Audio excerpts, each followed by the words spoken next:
Hello, this is Real Sankara Hours. Real Sankara Hours. Follow us at Sankara Hours on Twitter. This is Adam Hudson. Follow me at Adam Hudson 5 on Twitter. And this is Peter MGunn. Follow me at MGunnPeter. Still got to get that follower count up, but Yeah. I'm easing my way back into the Twitter sphere. There's been some good stuff as of recent, like the clip I just showed you about Nina Turner being explained as to how she did not understand Martin Luther King's letter from Oh a Birmingham God. jail. Oh, oh my God. Oh fuck, that was terrible. Wait, who was it? It was Hillary Rosen, right? She was responding to. I think it was Yeah, Hillary. so Yeah. some random dipshit CNN DNC surrogate, but that was next level because not only did she try to explain it to her, she also got the quote wrong, and so she was Yeah, she literally did. falsifying the quote while explaining that Nina Turner had no right to invoke Martin Luther King, which that's a bellwether for what the rest of this primary season has to offer. Bullshit like And that. yeah. And I'm trying to find. She had a tweet where she explained. You know what? Fuck it. I'm not gonna find her tweet. I mean that clip where she was just. I mean, it was just a real. One of many examples of just paternalistic white liberalism, and also like the amount of ignorance that comes with it. Because there are instances in which white liberals will condescend and to black people like we're stupid, like, oh my god, you don't really know what Dr. King said. Actually, this is what he said, and blah blah blah blah. And this is the case for like not only is she being paternalistic, but she actually was straight up wrong because she was trying to say, like, her point was, um, oh, Dr. King, what he was saying was actually he was criticizing the silence of white moderates, and Joe Biden is not silent, and blah blah blah. When that's not what he So, fucking said. He did not uh, say that. Like, he was saying, he was basically, and Nina Turner pointed this out, that like the white moderate that King was criticizing is that the white moderates are more interested in preserving the status quo than achieving true justice and liberation for black people. So they'll make like mild concessions, but they won't go so far as to threaten the status quo. And that's yeah, Joe Biden to a T, and that's also Hillary Rosen to a T. So, I mean, yeah, I mean that's just like white liberal paternalism right there. yeah, Um, yeah, and that's who's empowered. So let's wind back.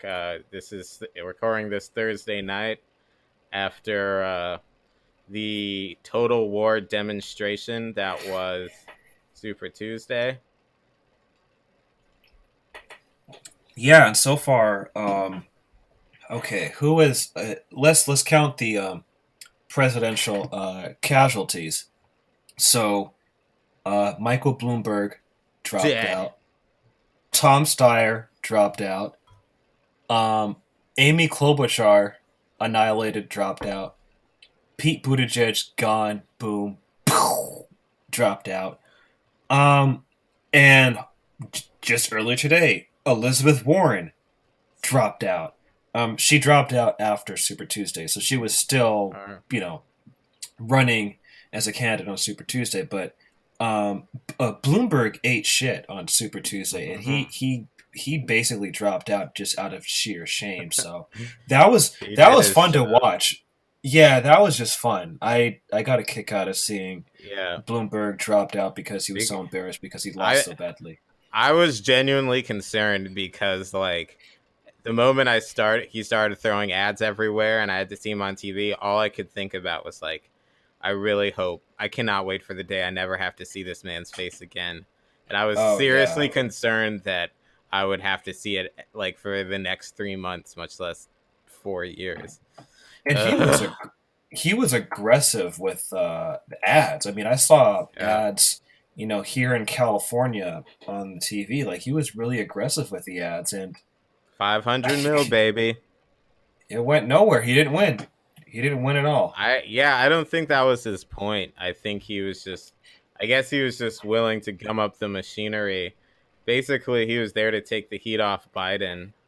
Yeah. Hmm. At, yeah, as yeah, I mean, it's an interesting ploy, and it let's be very clear, like it was Barack Obama himself, capital H himself, who Yeah. organized this. He's the only thing that can make all that happen so quickly. Hmm. And Yep. they were like, all right, well, I always knew that the Democratic Party wouldn't get, you know, blindsided the way the Republican Party did, because like the Democratic Party is actually very well organized and effective in stopping the left. So Yep. they're not just a bunch of incompetent hacks.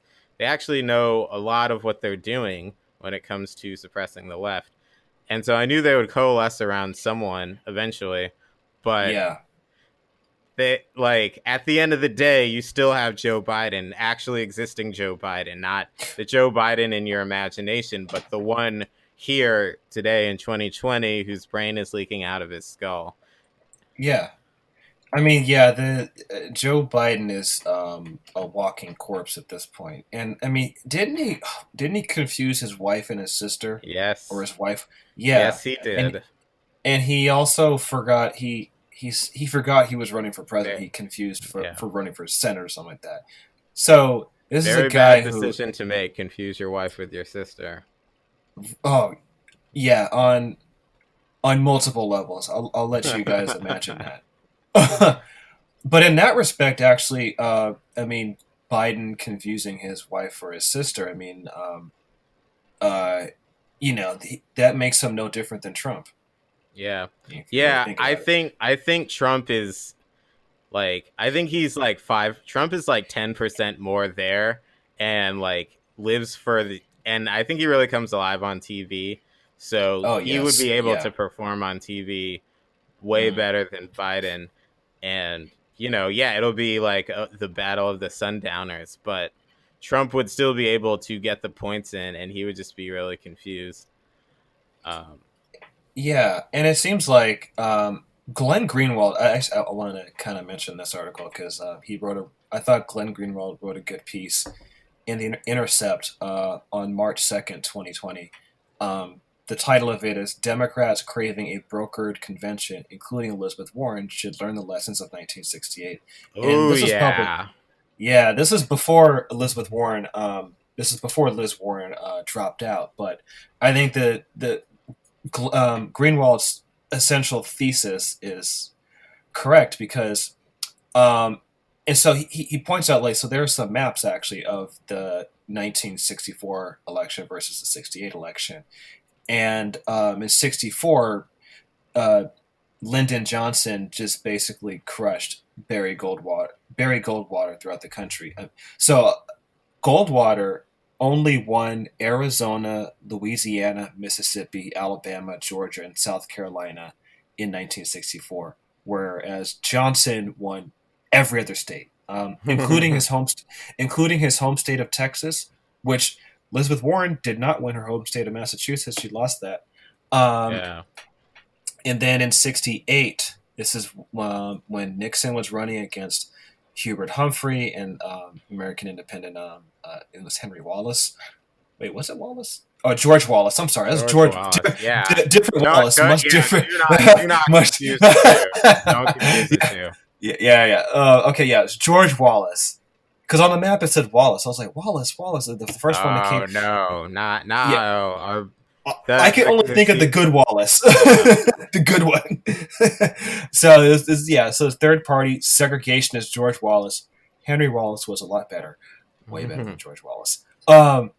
So yeah, so Nixon won the '68 election, and basically that was essentially, in large part, a referendum, so to speak, on the Vietnam War because Hubert Humphrey was a pro Vietnam War establishment liberal who was Lyndon Johnson's vice president, and then there was George McGovern who was the anti-war candidate and also a lot more progressive on No, what? social. Wait, Hmm? hold up. Wait, No, in '68, it was mostly So actually, the parallels to '68 and possibility of and now are little scary in that um, there was Eugene McCarthy, and he was like the hippie. He was like the hippie candidate. There's this whole thing called Clean for Gene, where like all the Mm. hippies would cut off their hair, and basically, it is like kind of the equivalent of like the burnout lefties, like rallying to support Bernie. They they were doing that for Eugene McCarthy. Mm. Yeah, yeah, and um, and there was also, of course, RFK, who was Yeah. honestly most likely killed by the CIA, but we won't get into that. He was the That. prohibitive favorite, but Yeah. We'll um, get af- into. yeah, We can probably get into the Kennedy stuff in another episode. That'd be yeah, interesting. yeah, yeah, especially what it did for the Palestinian cause, but basically after RFK was assassinated, it was like there's Eugene McCarthy, who was the left candidate who was against the war, and they did not the Democratic establishment really did not want to go for him, so they picked Humphrey, who had not run a campaign. He had not won a single state, but they picked him at the Yep. infamous '68 convention where they Yep. rioted the Hmm. fuck out of it. Hmm. And I mean, I hear a lot of talk about people going to Milwaukee, and they may not they don't want it to be a brokered convention, but if there's any semblance of shenanigans, it's gonna get real bad. The Oh, other you're right. Yeah, it was. You're right. I just want to correct myself. You're right. It was Eugene McCarthy. That's that, and particularly in Yeah, Greenwald's article, he's compared. Yeah. So in this scenario, it was not the left kind of anti-war candidate was not George McGovern, even though George McGovern also was an anti-war yeah, politician. In this case, it was Senator Eugene McCarthy. He was the anti-war candidate of the left, basically. So yeah. yeah, Anyway, continue. I just wanted to make that correction. yeah. McGovern is 72, and That's right. Yeah. he got wiped out, and that is like the thing that if you ask any like establishment Democrat like they won't why they don't believe like any progressive candidate can win, they always point to McGovern. But it's a really Yes. dumb Yes. argument. The Hmm. other thing I wanted to say for people also looking for historical parallels is that in '64, I mean, yeah, Lyndon Johnson was honestly kind of a piece of shit, especially the way he ramped up the war in Hmm. Vietnam. But Oh one yeah. thing he did do in '64 was, and I'm pretty sure this is in '64, before the election, I'm sure he was smart enough to do it before the election, was reveal the Great Society and Medicare Hmm. and all these social welfare programs that would prove to be very popular. And when you institute social welfare, social democratic programs that prove to be popular, that helps the Democratic Party. So maybe you should go for the candidate trying to introduce those things if you care about things like the Democratic Party's future. Yeah. And Glenn goes through essentially the basically the sort of firestorm at the '68 election, and also the very very harsh police Mm. crackdown in Oh yeah, Chicago. yeah, Yeah. it was bad. Um, yeah, and basically Eugene McCarthy was essentially he represented essentially like the party. I would say really the base of the party at the time. I mean, particularly when you're thinking of Yeah, '68, this was already the public was turning against the Vietnam War. Um, there, there's a lot of this is the same year that Dr. Martin Luther King was assassinated. This is also the year that RFK was assassinated. His brother Bobby Kennedy was assassinated that year. So there was a lot of basically, I guess you could say, like social upheaval going on in the United States at the time.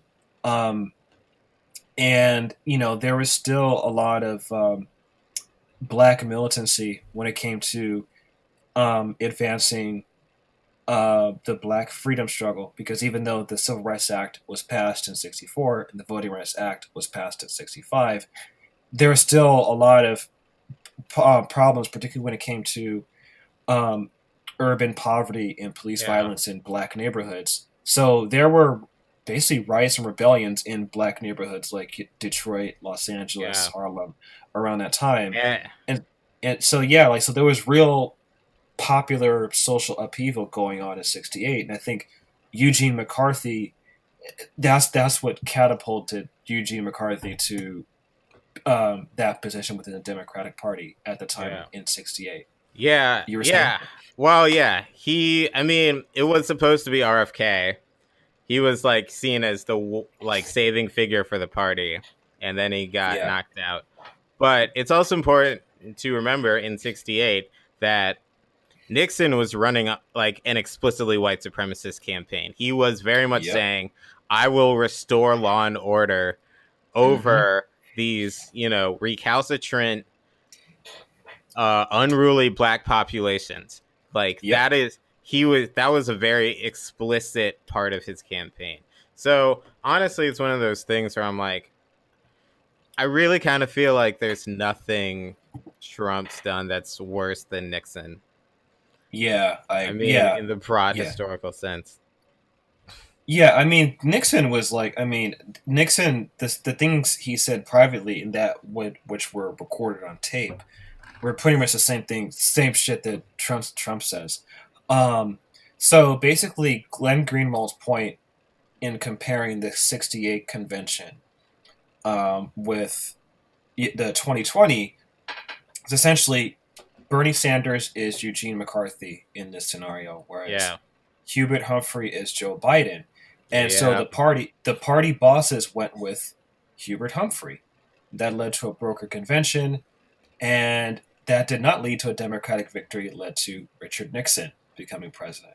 Yeah. So, the essential takeaway lesson from the '68 convention that can be applied now is, in order to, if the Democratic Party cares about, its own um, party stability and party unity. I mean, they love to say we need to, unite Yep. the Democrats, party unity, blah blah. But it's like, if you really care about that, then you should be listening to the real base of the There. party and not the wishes of the party elites. So I wanted to mention that because I think the left, from what I've been seeing among um, Hmm. Sanders supporters and the sort of like activists, social democratic left to socialist, there's been a lot of left progressive energy pushing for Bernie Sanders. And one thing I've been noticing is I think some people are wondering, let's say if Bernie Sanders does lose, because it seems like, he still has momentum. There's still a chance Yeah. he could win. Yeah. Yeah. It's There's not over at all. right. Not. It's It not even close. I mean, after all yeah. that, basically, I don't want to say blitzkrieg because those kind of comparisons are bad form now, but Yeah. it was that was some very House of Cards shit, right? Like that it all happens right at once, and it's very like politics genius type shit. But once basically that show of force is over and everyone's like calms down and gets their heads back, it's like I remember in 2016 thinking like or whenever realized that Bernie was absolutely running again, that if they could get it down to him versus Biden, he would win purely because they couldn't like weaponize identity against him. And Right. I still believe that. But the problem is that and I think honestly, so because they moved a lot of primaries around like very heavily and moved everything up into March so that like the whole process would be over very quickly. I was kind of confused when they did that, but I do think on some level, and because even though like they're a lot, all these people in DC think they're politics geniuses, even though they're not. So it Right. totally Yeah. makes sense that they would basically kind of stack things in a way that would be in Joe Biden's favor because they knew that he would basically be the front runner. And so it's very, very fortuitous that basically there wasn't a debate after South Carolina. There's not a debate until after the next primaries on Tuesday. So Biden basically gets like this whole week where people don't have to realize how I mean, it's how incapable he is of like effectively being president. And it's true the system doesn't really need like a functional executive at the top. They can just have an animated corpse. But Yep, people Biden. need to understand that like that's what will happen, and there like nothing's gonna happen. Nobody's doing anything. It'll just be basically Clinton style. Let Wall Street go crazy. Let Silicon Valley do whatever they want. You know, do some do some half-hearted attempts at healthcare reform that won't go anywhere, and then you get Tom Cotton in 2024. And as Amber said, then we won't have any more elections. And this is what I've been thinking because um, the left, so to speak, to whatever extent the left exists within the United States, because the United States doesn't really have a left like other parts of the world, right? So Yeah, to whatever extent the left has existed in the U.S., it's always been pretty marginal. But the Bernie Sanders campaign and the movement behind him is basically this rare opportunity to advance a left agenda. And so the Bernie campaign has already built up this mass movement of volunteers, canvassers, phone bankers, yeah, party officials, organizers. So there's already essentially a large sort of group of foot soldiers and organizers in the campaign. So what I've been thinking is, let's say if Bernie Sanders loses the nomination, or what could happen is, let's say he gets close to winning the nomination, or has like the number of delegates to qualify to win the nomination. There's going to be a broker convention, and then the party bosses, the Democratic Party elite, are basically just going to tip the scale in whatever way through whatever kind of fudging of the rules or whatever to get Joe Biden. Hence why I mentioned the Greenwald piece. In that scenario, if there's a broken convention and it leads to Biden winning the nomination, the question is that I'm thinking of is, where does that Bernie movement go? That populist base that has been organized basically since his campaign started running last election. And so what I've been thinking, this is what's been on my mind, and I'm wondering what you think, Peter, and what others think, is I think in the case that Bernie Sanders loses, that energy that he's cultivated for the past couple of years needs to go into building either a real alternative progressive political party and or real progressive political institutions to particularly fight at the local and state level, to fight and get progressive candidates on the local and state level, nominating judges, because it's not just the national election, the presidential election that matters. There's still a ton of other races, you know, state offices like state senators, state legislative offices, um, mayoralships, governorships, congressional races. There was a piece not too long ago, but I read somewhere that during Obama's presidency, the Democrats lost, I think somewhere over 1,000 seats, like yeah, hundreds of seats. yeah. Yeah, They got and crushed on state legislatures. right, yeah, and so state legislatures, governorships, um, the Democrats have been crushed. So, I don't like. I would hate to see, in the case that Bernie Sanders loses the nomination, that all that energy and all that popular energy just dies and goes Yeah, away. It has to yeah, go somewhere. yeah. It's And it's I, yeah, it's and not that's in going that. away. As Yeah, much as what's I your? can tell, as much as I can tell, it's Mhm. not going away. Like this isn't like people are much more committed to like building a long-term project. And I think I don't think people are entirely upfront. I don't know about, sort of the extremely hard work of building a real mass workers party. I mean, Yeah.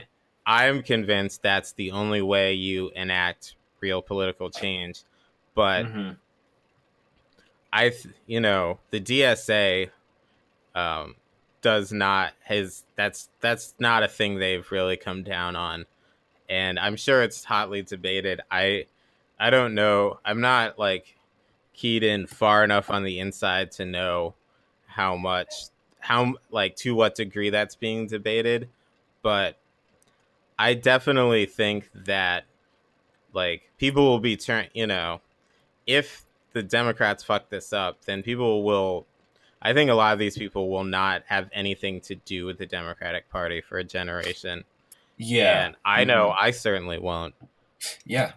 Yeah. And that's the thing is, like, I think, I normally don't like to give these kinds of, like, Machiavellian movement political kind of advice, so to speak. But I do feel like the reason why I'm saying this is because, I was just thinking about, like, sort of post Super Tuesday and the results and all that. Like, I think we're kind of, as a country and honestly as a fucking planet, really, at a crossroads in terms of what future we're going to have, Yeah, in a real fundamental way.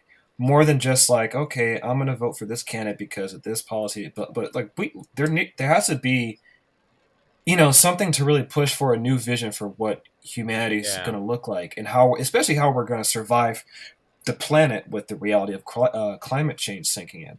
And so, and so far, what I think is just objectively true at this point, which I don't think anyone can really deny if you're paying attention, is that the Republican Party is just basically total white nationalism and yeah. neo-fascism. It's There's pure fascism. There's no Yeah, way around it. and the Democratic Party either is Is for the most part incapable or just does not care about having a new Yeah. vision. Well, it's a dying neoliberalism. It's a very. Yeah. I mean, it really is a gerontocracy, which, as in, like, there's a lot of old people that are running things that are just like they're just things that are just like calcified and aren't able to adapt and change to a new reality. And I think there are a lot of people who don't necessarily have like they don't have a specific animus against the Democratic Party in the sense that like they just want a political future, but if the Democratic Party like repeatedly shows that it's not willing to do that, then they won't have any choice. And it's not really about being Machiavellian. I think people like to sort of ascribe these like sort of, high political machinations to the left, especially to Marxists. But Mhm. Marxist politics really is not about like, oh, elaborately designed plans and all that stuff. And is really just like about understanding like class power and like class struggle and just not letting the bourgeoisie lie to you and knowing what their interests are and just not assuming that they're anything else. It's not really that complicated. Um, but yeah, it's good. Yeah. One thing that I just want to get this off my is something that's been bugging me is that I'm getting sick of these. Bernie is losing because, well, first of all, as we said, he's not really losing. He still has a chance. No, So technically, he's no, winning. it's But it's delicate counts it, basically tied. yeah. So, but I've been hearing people say, "Oh, Bernie's campaign is losing, or people don't like him because of the evil Bernie Bros online." I'm just getting just like It's insanity. I mean, like, there's look, I mean, are there okay, are there toxic, mean spirited people who happen to be on the the Bernie side or the social democratic side? Yes, but they're not the I majority of Bernie's No, base, and they're mostly don't. online. Yeah, don't even ask that question.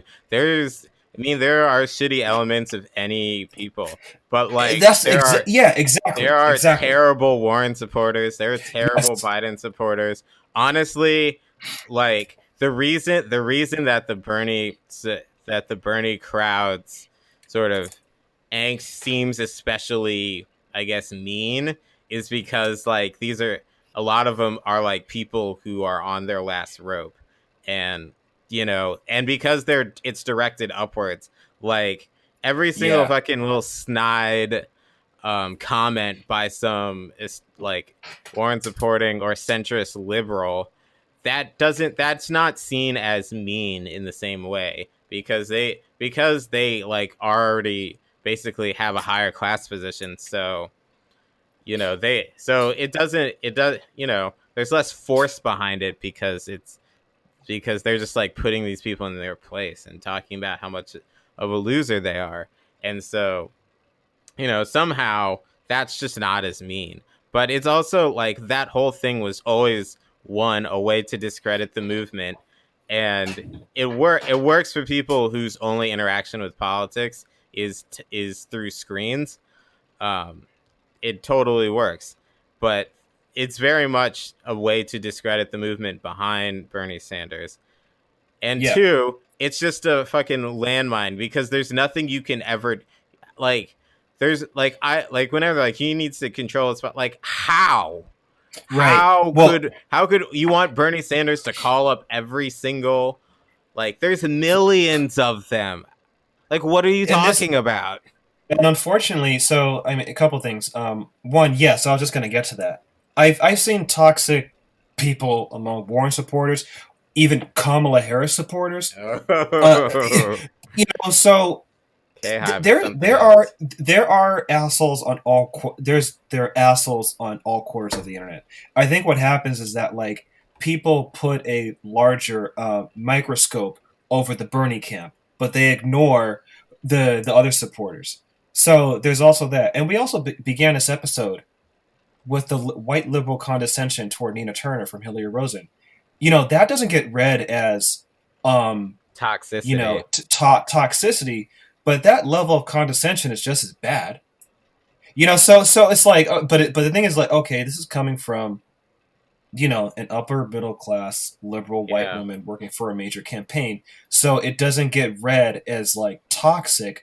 But here she is, basically, one, interpreting a quote wrong, and two, doubling down on her wrong interpretation of a quote, and three, just a level of, again, paternalism and No, and condescension to a black woman. the pure entitlement. I love that. I also want to say that it's always very telling if your biggest problem is that people are mean to you online. Like, Right. that's very telling. I loved that exchange so much, and we'll have to link to it, because Yeah. that is like there. And I've had this happen to me, where I guess I've like said something that was a little too slick, and then like to some white erstwhile left person, and then they are Mm-hmm. like, no, I'm gonna put you in your place. That is Yep. white. That is like whiteness um distilled, is basically like, no, like, yeah, like, I know it might look bad, but I'm gonna do it anyway. Like, Yeah. yes, the optics may look like I'm oppressing you, but I'm going to do it anyway, You and know you what it can't is? stop me. Here's another term for it. It's called white fragility. I mean, because I was listening to a lecture by Robin DiAngelo. She's the one who wrote the book on white fragility, and that example of her, basically, like, let me put you in your place. You got it wrong. Da da da. That Yeah. level of, again, like, white smugness, white hubris, and white condescension. That's an example of white fragility that Robin DiAngelo talks about. And it's just funny because, like, the liberal democratic establishment, has made a big talk about intersectionality, white privilege, blah blah blah. But you can see in multiple instances, such as this clip, in which they reinforce the same white fragility and white Yeah. hubris and white racism that they so rail against. So Yeah. so yeah, so it's like, yeah, I mean, are there annoying Bernie bros? Sure, but like look, like, some of the I, toxic, like, yeah, there is I toxic yeah. white liberal paternalism. I have to deal with them more than you do, random Warren Exactly. person.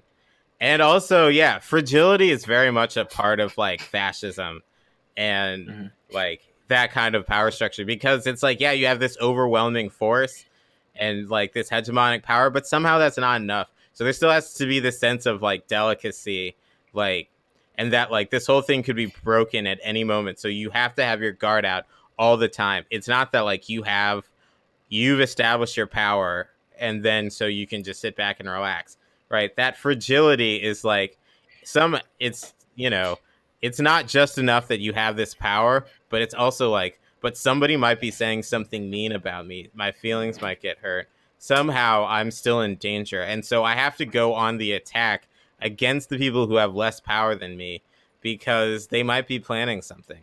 Yeah, it's always very much. I always thought it was so weird. It's like if you're the master race, right? Then how are you like so susceptible to like being totally undermined by these, inferior populations? But that's the whole thing, is that you like, even though you're the master race, you still have to continuously prove it. You can't Mm-hmm. just assume you're the master race and let it happen and just live off that. You have to always go out and be like, actually no, I'm going to I you like you unruly people need to constantly be put in your place. Yeah, and so the definition of white fragility is basically discomfort and defensiveness on the part of a white person when confronted by information about racial inequality and injustice. And basically, I definitely recommend our listeners to check out Robin DiAngelo if they haven't, because like there's this like kind of small group of like white anti-racist scholars and writers. Tim Wise is the most famous, but I often find him the least helpful. But I will say Robin Yeah. DiAngelo. I think when it comes to challenging whiteness as a construct, and particularly how white liberals reinforce white supremacy on a day-to-day basis, I really recommend checking out Robin DiAngelo's work, because I think like that clip, that exchange between Nina Turner and Hilary Rosen it's like that's an example of white fragility right there. And Chris Cuomo, he was just like, yeah, yeah, you He guys was need just to like, unite. why? Trump is the evil one. Why are you guys fighting? And that's Yeah. also white fragility as well. That's sort of like, he's in the middle of this discussion, and that's sort of like just cowardice when it comes to like challenging the very clear white liberal paternalism that he sees. So it was actually kind of like that exchange, now that I think about it, was kind of like a 1-2 punch against Nina Turner, because it was Hillary Rosen basically being, the one who Yeah, was yeah, being just the attack lying dog, her ass off. totally Just lying, pure lies. just to pure fucking lies coming out of her mouth, and then Lies, and then entitlement at her lies being questioned. That's doubling down on the lies when challenged. And then Chris Cuomo was basically being like the good cop in this scenario, just basically like being the friendly version of her white paternalism. But this actually yeah, kind of connects to something else I've been thinking about, which are the very real class divides within yes, progressive circles, yes. and What? how I've been seeing that with Warren supporters. Yeah, go ahead. Oh, I like when they're like, yeah, we're all on the same team. No, we're not. We're not on the same team. We're we're just forced to be around each other. But it's like the left is one dysfunctional family, and there's like people who want to lead. Like Democratic Party is one dysfunctional family. There's like Yep. the parents have like completely driven the entire family into ruin, and there's like the surly teenage kid who's like, I want to leave. And this is all bullshit. And they're like, how could you say that? And they're like, I want to leave. And they're like, you can't. We'll kill you if you leave. Then there's like the precocious kid, other teenager who's like, who thinks that if they just like behave correctly and ask all the right questions and suck up to the parents, that like the parents will let them like take over and fix things, but that's not going to happen either. And so then everyone's just yelling at each other, and then there's like, I guess like the peacemaker child who's like, why are you all fighting? And it's like, cuz like we don't want to be together. Like we're not on the same team. People have fundamentally different interests. Left unity is a fiction, and people need to stop acting like this is like some sort of social club. Like people have conflicting goals, and they're forced to Mm-hmm. be together like Yep. for certain political necessities like at this current moment, but we're not on the same team. So like I've been noticing even amongst my own social circles. I made a post about this on Facebook, and then a lot of people wound up sharing it. Sometimes I'll say stuff on Facebook and I just mean it. I just mean it just to say it. And then people are like, "Oh my god, can I share it? Can I share it?" And then it gets shared on someone else's page. and it sparks this whole big discussion that I just didn't anticipate, and I don't want to get into it. But basically, like, and Peter, I'm sure like you've probably Yeah. felt similarly, like because we both grew up. I mean, we both went to Stanford, but we both came from, I say, blue collar roots for the most part. I We're don't know. I don't know what my roots are. Like my parents were like had doctorates, but we mm, also like usually didn't. I also was on like free lunch until fourth grade, so I don't know. uh, I don't know. yeah, Like we definitely yeah, struggled, but we also had it. There was like yeah, we had sort of like an institutional liberal, I guess, background, but mm, it was in a like integrated working class neighborhood going to urban public schools. So right, I right. don't know. Don't ask me about it. It's it has no bearing on where. Well, it has some bearing on where I am now, but you know, Well, yeah. I mean, I make this comment. I mean, I say this because, like, I mean, I was raised by a single mother, public school teacher. So, like, we weren't destitute, but it's like, t- t- for anyone who knows teacher salaries, like, teachers don't make that much money. And if you're a single parent, yeah, like, so, so yeah, like, we were like on that, I don't know, lower middle class to slash working class cusp, and where I grew up was largely working class. So, I say it because I still keep in touch with friends of mine who I grew up with, like on Facebook, and we're still in touch. And I will say about Pittsburgh, California, where I grew up, it's a very tight knit community. So if you grew up there, people tend to know each other, and like there's a strong sense of community there. So I still have you know roots there. So I have people who still live there. Um, and then going to Stanford and then University of San Francisco for my MFA. Yeah, very different worlds because yeah, obviously like those universities are very upper middle class and white. yeah. Over And upper and middle class, like yeah, they don't call them elite for nothing. I like, yeah. I never yeah, thought that. Well, I never thought we were all really doing that badly, but I didn't like. I honestly was like probably one of the poorer people I knew at Stanford, um, oh same, yeah, which was same, kind of nuts. Yeah, it's Like crazy, as simple yeah, as just like yeah, everyone else flew home for Thanksgiving, and I was like, oh, that doesn't even occur to you. Yeah, you're like, oh yeah, we're just going somewhere for spring break. Oh yeah, we're just gonna go to Coachella. Um, yeah, do you want to come? yeah, I'm like, yes, I would like to go, but yeah. So I've been noticed. So I noticed a very real political and class divide just in my own social media feed. yeah, And that's what my post is about. A lot of my peers, mostly my peers who went to Stanford, but other people I've met in like kind of, I say, progressive white liberal professional spaces, in college, after university, graduate school, like those kinds of spaces, right? People I've met in those environments, a lot of them, this is before Warren dropped out, obviously, but a lot of them are diehard Warren, for Elizabeth Warren. yeah, Whereas a yeah, lot of very my much so. working class friends um, are very much for Bernie. And there is this article by Matt Iglesias, Of all uh, people, of all people, an interesting moment of introspection by someone like Matt Iglesias in Vox, called "Why Elizabeth Warren is Losing Even as White Professionals Love Her." I'll read these I thought the three. headline was why Elizabeth Warren is losing even as all your friends like her. I think They that's might have changed so, it.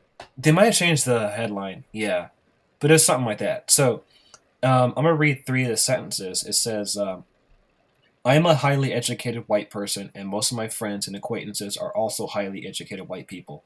Elizabeth Warren is very popular with people like us. The reality is that there aren't many people like us, and there's a valuable lesson in that, not just about the Warren campaign specifically, but about some of the larger dynamics in American politics." And that's true because, like, I noticed, like, a lot of this is not to give a specific judgment to people I went to school with and in those I'll judge professional him. spaces. Yeah, I mean, like, because I mean, I don't want to judge them too harshly, mainly because like because some of them, because they might be listening. well, some of them like I think genuinely do care about issues of race and gender and progressive issues, but I just think there are real class divisions and class blinders that even the most educated and progressive of a person cannot see. And Yeah, what's interesting is that like a lot of these people are very very good when it comes to looking at racial quote unquote microaggressions. I'm using that term in quotes. Um, they're really good at looking understanding like the nuances of racism, even on the most like microscopic level in day-to-day life. They're very good at analyzing gender dynamics in their everyday life. But what they often overlook is to the extent that class dynamics and class division actually shape their day-to-day life. But the thing is like yeah, a lot of what I've noticed a lot about progressive highly educated, and when I say educated, I mean like educated at very good universities, because there are plenty of poor working class people who are smart and educated. They just don't. They're not yeah. at those. They're not at those institutions. So when I say educated, I'm meaning like they've went Graduate to degrees or Ivy League, yeah, something like that. it, exactly yeah, really really good private and public universities like UCLA, UC Berkeley, University of San Francisco, Stanford, Harvard, Yale, those kinds of schools. Um, those sorts of people, and this is a very much like a liberal, progressive, educated thing. And this is a weakness that I that the right is very good at pointing at. Yeah, And a lot of those educated progressives, they convince themselves and carry themselves off as, oh, we're super enlightened and smart. Like they pride themselves on having a moral and intellectual high ground, but their view and interaction with everyday poor people is very paternalistic. yeah. They tend to have a very, very paternalistic view of poor people, and I've noticed this, and I'll say this like because in addition to writing, I've teach a lot, so I'm a TA at a community college. I've been a one-on-one tutor for years now, so I have a lot of experience when it comes to education, and a lot of my students are, for the most part, like working class, low income, largely non-white, and the dynamic is different. Um, and I've noticed even sometimes in classrooms, sometimes there will be like a white teacher, right? Like a white teacher, and you have a classroom of mostly. Is Um, it Michelle Pfeiffer? no, I wouldn't say Michelle Pfeiffer. No, She turns but the chair like around backwards. It's like, listen, you ungrateful people, I'm gonna make you learn. So you don't end up in jail. yeah, well, close to it. Well, basically, like their education in these kinds of programs is like there are a lot of middle class white people who go into education, and a lot of them are Mm, teaching in working class, low income, black and brown areas. And a lot of times, and I'm sure if you're a teacher and you're listening to this, I'm pretty sure you can relate with this. There'll be times when like a teacher is probably talking about intersectionality, microaggressions, teaching kids about social justice, in blah blah high blah blah. school? I'm talking in my experience. This is community college level, but Okay. I think I'm pretty sure the same dynamic occurs within high school. But what I'm mainly talking about is just the interaction between like a white professional middle class person in a room with largely working class and low income Black and Latino students, right? Yeah. And one thing I've noticed is that sometimes the students will be like, what the fuck do they know about my struggle? Like they don't know where I'm coming from. They're talking all this jargon and stuff, but they don't know where I'm coming from. So sometimes they kind of like tune out a little bit. And sometimes the paternalism can get worse because sometimes some white teachers will say stuff that's like um, very, very kind of dismissive and condescending. And the students feel it and they're like, I don't want to be around this teacher. So I say that because um, a lot of those teachers vote Democrat, but they're Yeah. not populist Democrat, right? Like they're Democrat, they're liberal, but they're not going to go so far as to challenge an economic status quo that gives them some benefits because these people aren't rich, but they have like again, they're a professional managerial class. They're like Yeah. lawyers, doctors, professors, HR people, nonprofits, especially Yeah. nonprofits. These are people who are educated. They're not rich, but they have some degree of control and influence in their lives and over the lives of other people. So Michael Albert Yeah. explains this really well, but he was saying that like um, when he said he often teaches at prisons and working class colleges, and what he was saying that like when you mention doctors, lawyers, and engineers, working class people get animated because they see them every day and they hate them because those are the That's people very who true. they look down upon them, they treat them like shit. So to me, like there's a real dynamic there that's going on that I Yeah. think the left and progressive side has to think about because if Yeah. people who are quote unquote progressive care about economic justice, then to what extent are you reinforcing those dynamics in your day to day life? Because if you're good at understanding how racism manifests in your day to day life, if you're good at understanding how gender and sexism and homophobia and transphobia manifests in your day to day life, then you should also understand how classism also shapes Wow. your everyday life. Well, But that's that something a lot of educated progressives don't think about. yeah. Well, the PMC, the professional managerial class, is going through a lot right now. One of the things is that they basically, like as you pointed out, they basically were the most visible part of the left, and Yep. it was easy for conservatives to make fun of them. I always remember, like back in the '90s and early 2000s, it was basically just like anyone who was espousing any left idea was a hypocrite, and was like not saying something from their own experience. Now that there's an actual, or at least the buddings of like a working class left movement, these people who have Exactly. basically like thought of themselves as carrying the flame of the oppressed now have to Mm-hmm. deal with the oppressed actually talking, and Bingo. it makes them and now they're a little confused, and instead of being able to adapt, they go with the person who they and yeah, a lot of politics in the visual medium era is like, yeah, who do you see yourself in? And these people see themselves in Elizabeth Warren, and I guess on some base like egoism or something, they think that like, and they're spoiled by Obama, who's very much like the intellectual in chief. Like that's how the country Mm-hmm. should be Mm-hmm. run, by the smartest possible people. And Yeah. it always blows my mind that people think Elizabeth Warren like is just smarter than Bernie Sanders, and she just understands things that Bernie Sanders doesn't. Like I've never understood what these people think Bernie Sanders doesn't understand. He's just playing a different game.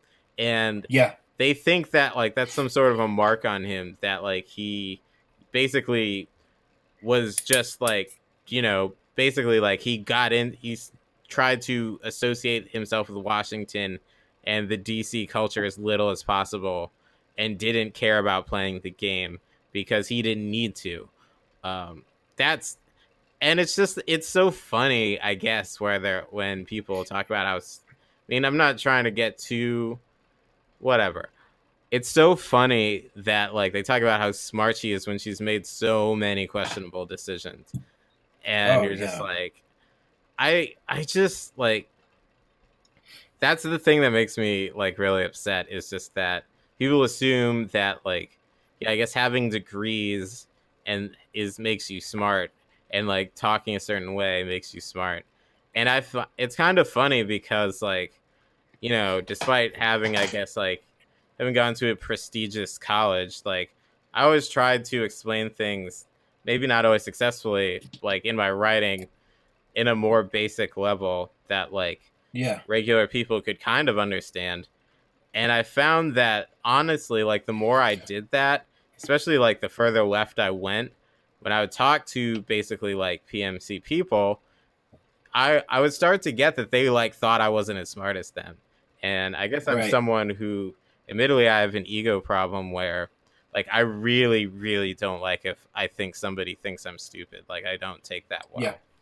Yeah. And And yeah, so then I like almost like have to start using big words again so they would understand like that. It's a whole trip. It's a whole head trip, honestly.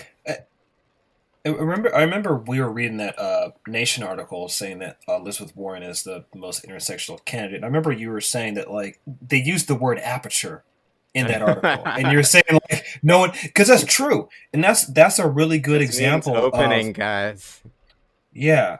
I mean, when I think of aperture, I think of the film camera, like the opening of an aperture Yeah. on a camera on a lens. Yeah, but it's like that's a really good example because uh Warren, like I think people, particularly on that PMC liberal side, they underestimate the degree to which one, being genuine, and two, being able to talk to and relate to people on their level, how important that is. And I think with Bernie Sanders, people forget like Bernie Sanders is educated. He went to an Ivy League school. I believe it was Or U where'd he go Chicago. again? U U Chicago. Chicago. Yeah, he went to University of Chicago. So he Yeah. has his education pedigree is not that different than Warren's, but with Bernie It's Sanders, actually higher, yeah, technically, because Warren. The funniest thing about Warren is that she like never went to an Ivy League school. She yeah, just she basically did. she just hustled her way into the Ivy League liberalism, which I guess you kind of, I almost admire it. Like her story is very strange, honestly. Yeah, so she went to Like University of Houston for undergraduate and then Rutgers Law School for law school, whereas Bernie Sanders went to University of Chicago, and I don't he didn't do graduate studies. no. At least I don't think. No, he didn't do graduate studies. He just went to University of Chicago. Then to an Um, Israeli kibbutz, and then to 10 years of eating shit in local elections in Vermont. yeah, so even though Bernie Sanders does not have a graduate degree in the way that Warren does, because Warren has a law degree, at least when it comes to education pedigree, like they're not that far from each other.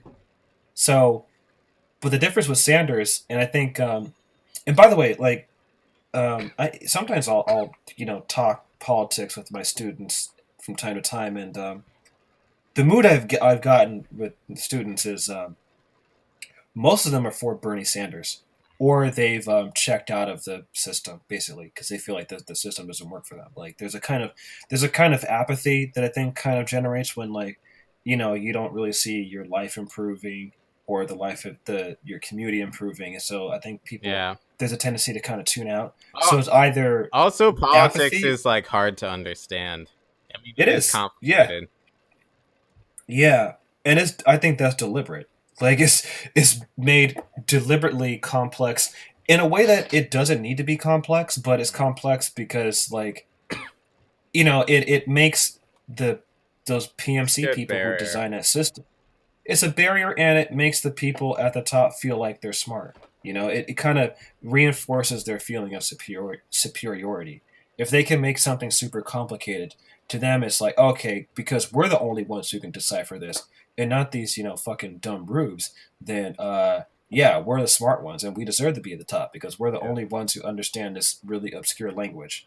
Um, It's kind of like how the New York Times has really, you know, gotten tough on, has really like gotten tough on their paywall, so you can't really get around it.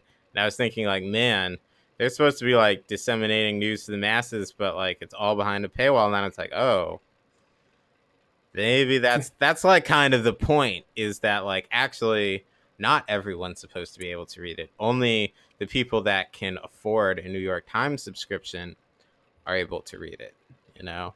and also, People I who mean, and care also like enough to buy a New York Times subscription or Washington Post subscription well, can and read also this great journalism.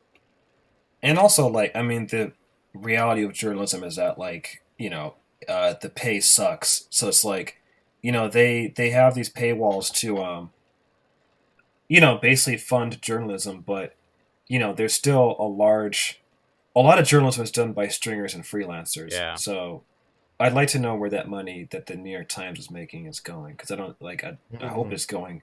I hope if people are going to pay for the New York Times, I hope it goes to the journalists writing the stories, because a lot of times I've seen, So oftentimes the money does not go to the you can get pretty writers. well.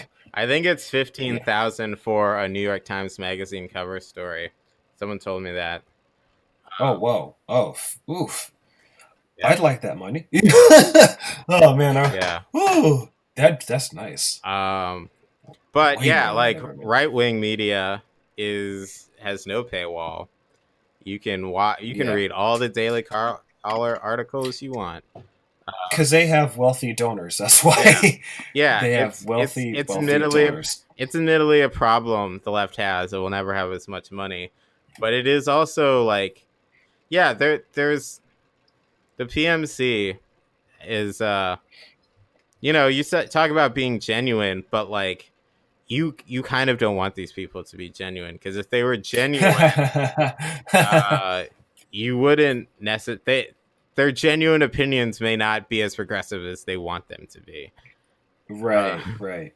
That's a good. No, I said genuine. I forgot why I said genuine, but I think what yeah, I was saying was contrasting it with Sanders, because yeah, Sanders is he seems like a. I think with Sanders, part of his appeal is I think people can understand when they listen to him that he knows what people are going through and he has a way to fix it. yeah. Versus Well, Elizabeth, yeah. he Versus communicates things Elizabeth, very simply, and people yeah. who are very Mhm. smart don't like that because they're bored by Exactly. it, and so they want And someone to break. They want someone to get all into the weeds and the policy mhm. weeds and get all wonky on it, and they love that shit. But most people, but that's not what political messaging is about. No, it's not. So yeah, Bernie talks in a way that and I don't. It's not really dumbing down. It's more translation. He's able to speak in a way that everybody can understand and comprehend, even Yeah, especially the regular person who doesn't pay attention to politics. He's able to speak directly to people. And also, he's been consistent politically his whole life. So there is that sense of, when I say being genuine, it's like being consistent. Like, yeah, okay, this guy says what he means, versus someone who, flip flops and change based on where the wind blows. I think, when people see us, like, wait a minute, okay, this person's not, like, they're kind of full of shit. Like, they're not being real. Because I think, the thing with, if you look at the right, the conservative, the far right, like someone they like they Trump, they have. they're genuine. They're very, like, what you see is what you get. Yeah, What you see we is what you get with them. genuinely There's hate poor people. yeah, We genuinely want America to run everything, and yeah, we genuinely want women to stop asking so many questions. It's yeah. and And people as can a they're very consistent, and yeah, they have very good message discipline. yeah, and on the left, that makes it easier to fight the right because you know who you're dealing with. You're Yeah, the enemy's right in front of you, so it's a lot easier to confront them. Versus someone who pretends like they're your friend on the outside, but then stabs you on the back. When you're not looking. That's a lot harder to deal with because it's harder to predict their move. It's harder to predict, like, okay, is this person really on my side or are they an enemy? Versus an enemy that's like right clearly in front of you. And and I think that that was part of Trump's appeal with the Republican base because he didn't sugarcoat the racist rhetoric. He just said it out in the open, yeah, which is what the Republican base wanted, yeah. and so that's how he won. And So people respect someone who just says shit. It's like all the yeah, politically incorrect comedians. It's like people have to deal with all this like double talk. I mean, working people have to deal with like the double talk and the, finessed language of their bosses, all the time. And so on some level, they'll connect with, someone who just comes out and says shit. And I think that like a lot of times when people are assessing like why, because like look, like in the kitchen at work, like it's I mean it's very politically incorrect hmm environment, and I mean I try to like say stuff if I feel like something's like really out of line, but it's like, you know it's that's the reality of a lot of regular workplaces. and Yep. that can go in not great directions, but it's the reality of it. Um, and people connect with someone who just like says, just comes out and says the shit that everyone else is trying to not talk about. And I think that is like the left for some reason, historically, though I think that, there's like a growing left media and stuff and a different kind of messaging that is being better at just like, yeah, coming out and saying everything. But, Yeah. even though like if the person on the right who's just coming out and saying it is lying, and 95% of the time they're convincing Yep. enough, or they're touching on something that sounds like it should be true, that people will And connect with Thomas Sankara, who our show it. is named after, Nice he segue. was actually, yeah, he was one of those leaders. I mean, that was part of his appeal actually, is because he spoke directly to the people in a way that was Yeah. very, very direct, and he was often very funny and witty, Yeah, you should and that watch was his part of, old speeches. He was a great orator. yeah. Similar, I think. I would also argue Malcolm X is very similar in terms of Yeah. his oratory.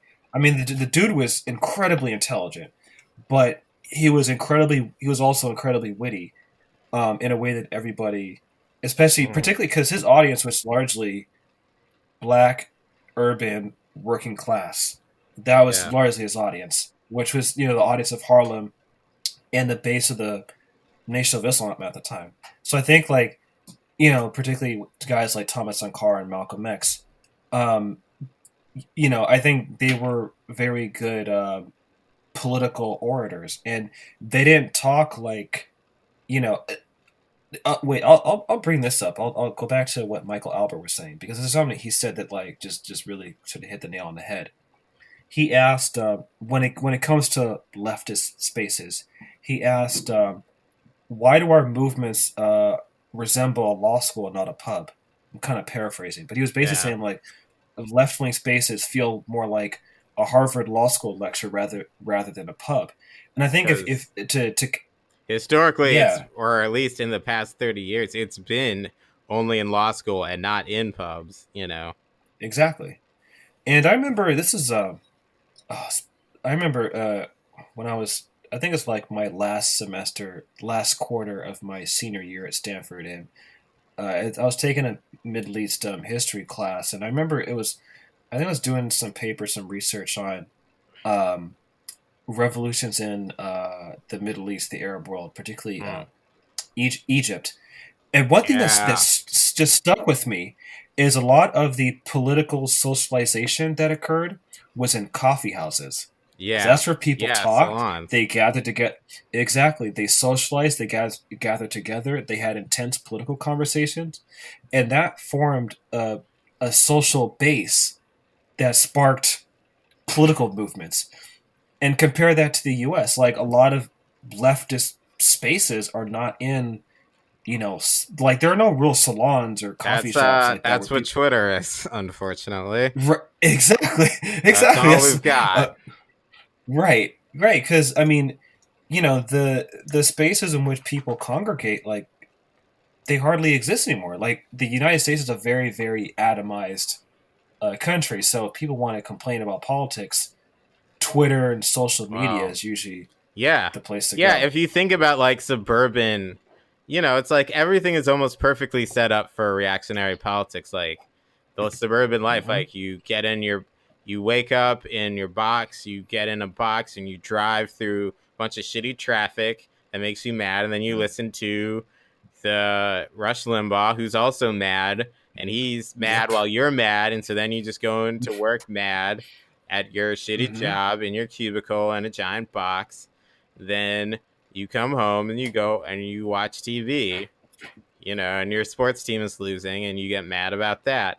And then you go and then you drink yourself to sleep and you wake up and you do it all over again. And yeah, you don't really talk to other people. I mean, yeah, it's like the third space is what they call it in like urban design is, yeah, it's like not basically not home or work, is like another place to go. And yeah, I mean, this none of this is an accident, right? Like that there aren't public squares to gather, and stage mass demonstrations, particularly in places like Phoenix, where you have to drive everywhere, right? It's hard, Hmm. you know. Yeah, and I mean this connects back to why I mentioned the class device because I think you know one's social circles uh that can shape how people view politics, and that's not to say like every professional class person is a Warren supporter. I mean, because I've met plenty of people who are Bernie Yeah, Sanders supporters, right? So it's not all class black and traders. white. Right, exactly, right. But I think like it's no surprise that if someone is a part of the professional managerial class and is in those social circles a lot, and your life revolves around that professional managerial class, upper middle class life, it makes sense how that could influence someone's politics and their political behavior, and that was something I had been thinking about. And I think that's something that, especially as this so called progressive coalition that, and I agree with you, Peter. Like the idea of like, there really is no progressive unity. I just think it's No, just there's never people been. think there is. It never has been. People think there is, and they like to believe there is. But I think that's Infighting just not the reality. infighting is a proud left tradition. It's like the most left. It's one of the it's one of our best things. It's one of our favorite things to do is argue amongst each other because the left is about ideas, and people will always have different ideas about what to do, so we're always going to argue with each other. The right doesn't have that problem because they don't need ideas. They have interests.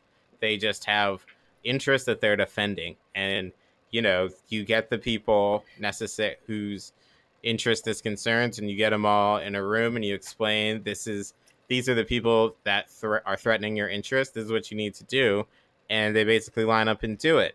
And because they don't need to move society forward, so sometimes when people complain about like left infighting, it's like I don't really know. Well, I do know. Um, it's called Marxism Leninism. If you want to get rid of left infighting, but outside of that, um, yeah, it's never gonna be a thing that like it's just gonna be part of the left that like we are gonna argue with each other. But that's not the same thing. But it's important to differentiate between like people like, yeah, we're gonna argue with each other versus like people, making this sort of shameful spectacle of the fact that there are competing class interests like locked in the same movement together, and there isn't a way to resolve it. And that's the thing that we we need to understand is not a thing that gets just easily resolved by people agreeing to disagree. Like, no, people have fundamentally different agendas. Right, exactly. And also like I think also different allegiances too. Yeah, Because I think because the PMC people, their allegiance fundamentally, a lot of them, is to their PMC class status. So, they do yeah. have some interest. I mean, they have an allegiance to that Well, class group. I mean, they're not their allegiance isn't really to poor people. yeah, You know what I mean? Not as much. they're not owners because it's a precarious position in the sense that they understand that with the wrong moves they could end up basically back in the proletariat slash working class, and they don't want to do Exactly. that. They worked hard to get where they are. All right, we're Yeah. at one. We're an hour 15. Ooh, this Yeah, is a good one. yeah. We didn't even get to the black vote. Um, Yeah. we just keep We'll going. get to that later. Yeah, maybe we'll do that in the Yeah. bonus episode. Um, Wink, wink. Yeah, that's why you guys should subscribe. yeah. Subscribe. And Peter, we're on Spotify, I believe, right? Yeah, I Is that just true? got us on Spotify and Stitcher. So, Nice. and I can't do iTunes because I don't have Apple products, but Okay. we should be on I'll iTunes pretty shortly. So it should be much easier to find us on your like favorite podcast app or whatever. Yeah. And yeah, tell your friends about us. Um, you know, we we like to think of ourselves as having some of the best takes on politics, global and Yes. international politics, black politics. I don't make the rules. I just tell the truth about them, Yeah. and this is Yeah. what it is. We have some of the best takes. So Yeah. again, I don't make those rules. Yeah. This is what it is. What it is. We our only fealty is to the truth, and the truth is we've got the best takes. So Yeah, exactly. And that's why you should subscribe to us on Patreon, patreon.com/real Sankara hours, and also follow us on Twitter at Sankara hours. If you follow us on Twitter and Patreon, you can get that's a good way to keep in touch uh, and keep up to date with what we're doing in our episodes.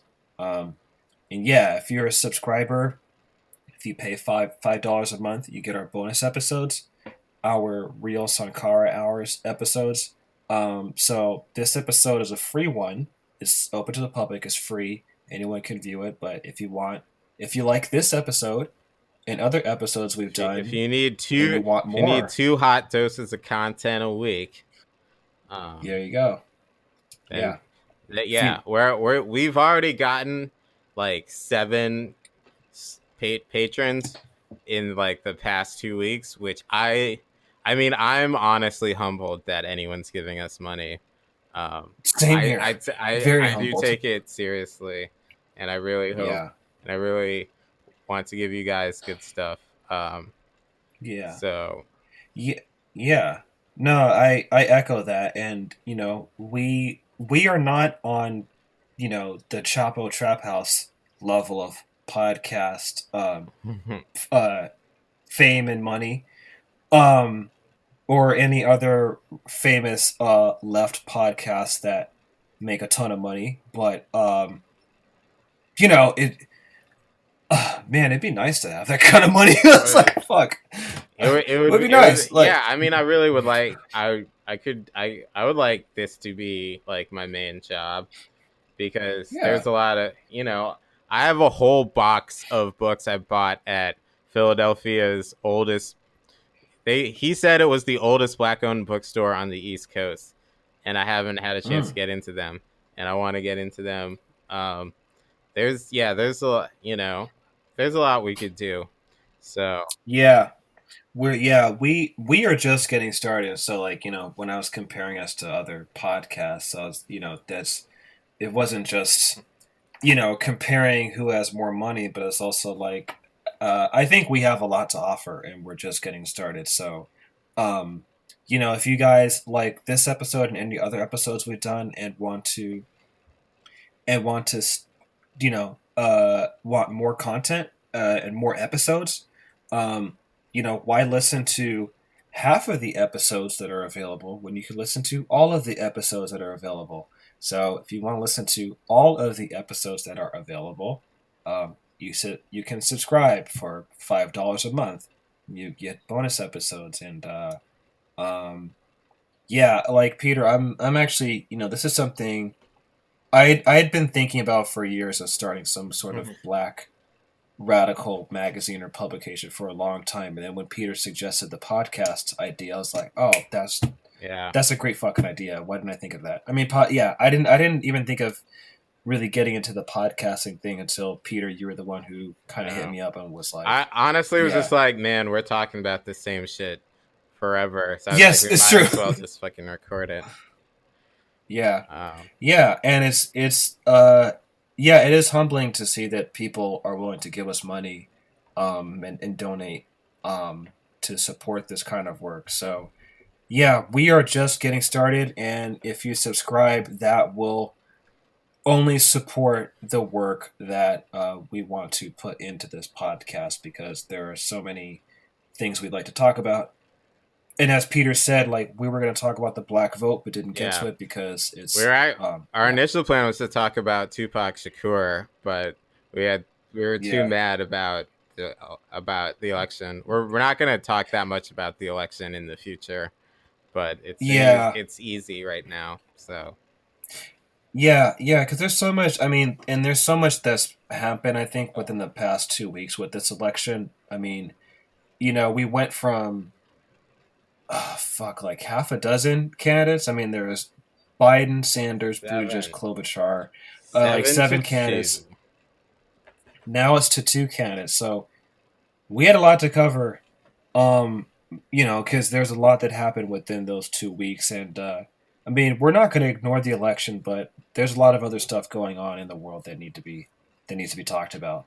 And that Peter and I would also like to talk about because sometimes paying attention to the election, especially this election, as you can tell, it's very fucking tiring. There's a lot of bullshit in it, and there are times I'm just like, I don't even want to think about the election because it's just No, like it's only it's gonna get dumber and dumber and dumber and stupider. unless Bernie Sanders is the nominee, and then it'll actually be interesting. Yeah. So we'll see, Uh, but yeah, it'll only get stupider. But we will be with you to help you through how stupid this election is and how tumultuous and troublesome the world is going. We are the podcast that you can listen to um, on your commute, at the gym, uh, on your when you're walking at, or walking your dog at your job, if you or could doing get whatever away with it. at your job. If you can listen to us at your job, you should do it. Just you because you were working, like everyone as a 9 to 5er. Or Why the fuck not listen to you know black radical political stuff while you're working? It'll make it that much bearable. Uh, anyway, I have nothing else to say. Do you, Peter? Or not really. I gotta go to work tomorrow. It's gonna suck. Um, it's Friday's my Monday. Monday's my Friday. It's very strange. whoa, Yeah, damn that! Wow, that that is really strange. that's that. Well, that's the service sector for you. It is that when you guys get like the most like people coming in, so you need more people to Oh, serve or yeah, to be serving, or yeah. I okay. mean, it's also just the way the schedule works out. Um, Mm, but yeah, like yeah, the weekend's much busier on Sunday, on like Monday, especially during the winter, because Maine is like very seasonal. I like may mm, do nothing all day. I mean, that's one of the underrated things about modern proletarian life is like it isn't there's very intense periods, and then there's like really dull periods, and those can be equally taxing in different ways. Um, mm. so Okay, got it. Well, anyway, that ends this episode. Just stay following us. Follow us again on Twitter at Sankara Hours and patreon.com/real Sankara Hours. Again, if you like this episode and other episodes we've done, subscribe. Um, and yeah, that's it. Peace out. see ya.